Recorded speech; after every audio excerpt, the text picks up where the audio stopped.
We have an entire segment about Epstein not killing himself, and it's a funny ha-ha, but it's really kind of a serious thing. And consider that after all of this time, and the suspicious way that he died, that the government, somebody, the prosecutor, somebody has his little black book with a whole bunch of names in it, and that Epstein list has still not come out to this day. And consider this. Look at what they're doing to Rusell Brand on spurious rape allegations from 10 years ago. You could probably quantify this as a bit of a low-level Epstein situation in the sense that, as David said, when all of this stuff allegedly happened, Rusell was in the in crowd. He was celebrated. His womanizing and charisma was, the talk of the town, and it was all laughs, and everybody was having fun, and nobody had anything to say. But why? Because he wasn't rocking the boat then. And what is doing this to Rusell, sending a message to anybody else in any other area of life that has been around and seen things that they probably shouldn't have been around and probably shouldn't have seen? The message is, stay in line.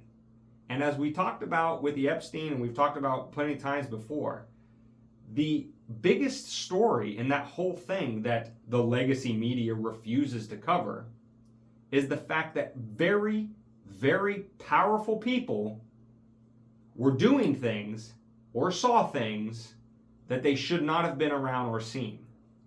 And if they're using a low-level Epstein situation like this to shut up Rusell Brand, what would they possibly do to keep Bill Clinton shut up about his 20-some-odd rides on the Lolita Express?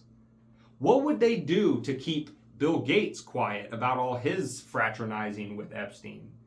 Or Oprah, or Tom Hanks, or all of the other rich and powerful and famous people that hung around with Epstein. That the only reason we know these names is because they were off his flight logs. I'm sure there's more details, more paperwork somewhere in all of that investigation that was done about Epstein that has still never come out to this day. What's being done or what's being held over those people's head to make sure that they don't go the Brand route? And, find Jesus or, some other sort of coming to spiritual moment and actually start to say, you know what? I think with the rest of the time I have on this planet, I'm going to, kind of push for truth and freedom and all of that kind of stuff. Don't go the Brand route. We saw what you did with that kid on Epstein Island. We saw all those flights that you took with Epstein all over the world.